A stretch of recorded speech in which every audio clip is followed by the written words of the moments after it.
उत्तराखंड वक्फ board के chairman Shadab Shams ने पिरान कलियर की दरगाह पर चादरपोशी की और जोशीमठ के पीड़ितों के लिए दुआ मांगी। शादाब शम्स ने जोशीमठ में पीड़ितों के लिए दरगाह साबिर पाक में रो रो कर दुआएं मांगी और जोशीमठ को बचाने के लिए दरबार साबरी में अर्जी लगाई। उन्होंने कहा कि दरबार साबरी में हर धर्म के लोग अपनी अपनी मन्नतें मुरादें लेकर आते हैं। दरबार साबरी में जो भी मन्नतें मुरादें मांगी जाती हैं, साबरी पाक पूरी करते हैं।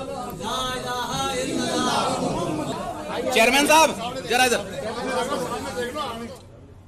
देखिए, आज पूरा उत्तराखंड परेशान है। हमारे पहाड़ दरक रहे हैं और जोशीमठ के लोग आज अपने आप को बेसहारा समझ रहे हैं। हम लोग जब जब परेशानी में होते हैं तब तब बाबा के आस्थाने पे आते हैं, तब तब यहाँ रो के गिड़गिड़ाते हैं। आज मासूम बच्चे अपने घर के लिए परेशान हैं, उनके आशियाने टूट रहे हैं। जोशीमठ में आई दरारों के बाद अल्मोड़ा नगर में भी अब चिंता बढ़ने लगी है और ड्रेनेज की व्यवस्था न होने से बरसातों में कई घरों में पानी घुसना आम बात है। अब 38 नालों के सुधारीकरण के लिए राज्य सरकार से स्वीकृति मिलने से थोड़ी राहत मिल सकती है। अल्मोड़ा नगर एक पहाड़ पर बसा है।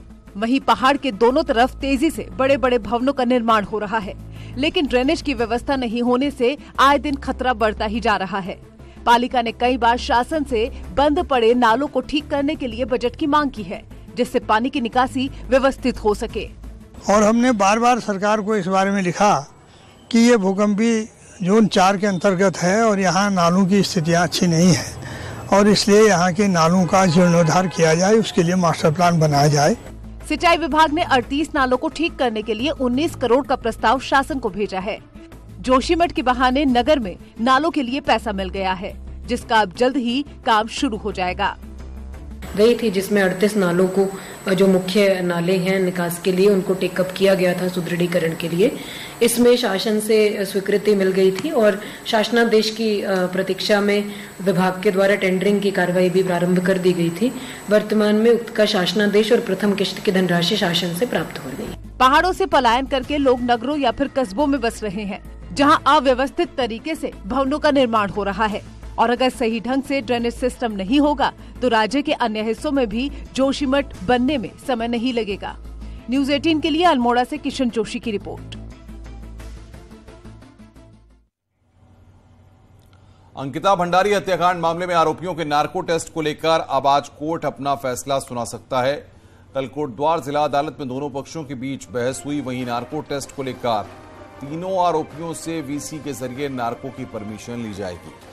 बचाव पक्ष जहां आरोपियों का नार्को टेस्ट न कराने की मांग करता रहा, वहीं सरकारी वकील की ओर से नार्को कराए जाने की मांग की गई।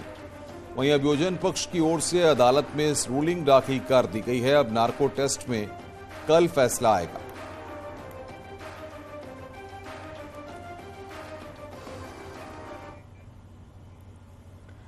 एक्टर सारा अली खान की मां अमृता सिंह के मामा मधुसूदन बिम्बेट की मृत्यु के बाद उनकी प्रॉपर्टी पर कब्जा करने के लिए भूमाफियाओं ने उनकी फर्जी वसीयत तैयार की थी, जिस पर सारा अली खान की नानी और मधुसूदन बिम्बेट की बहन ताहिरा बिम्बेट ने केस दर्ज कराया है, जिसकी जांच के बाद पुलिस ने भूमाफिया राजेंद्र सिंह सहित 4 आरोपियों को जेल भेज दिया है।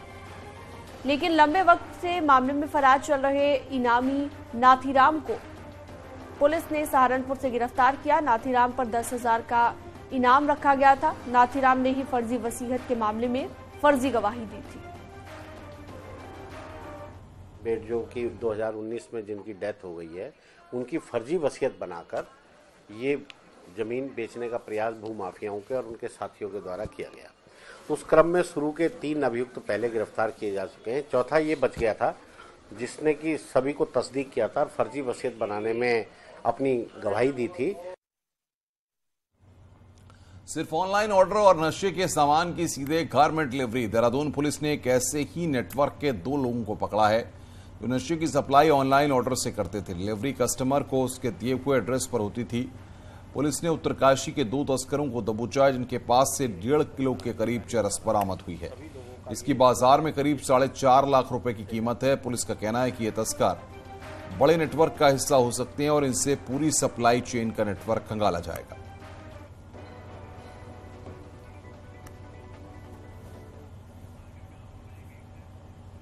और अब एक नजर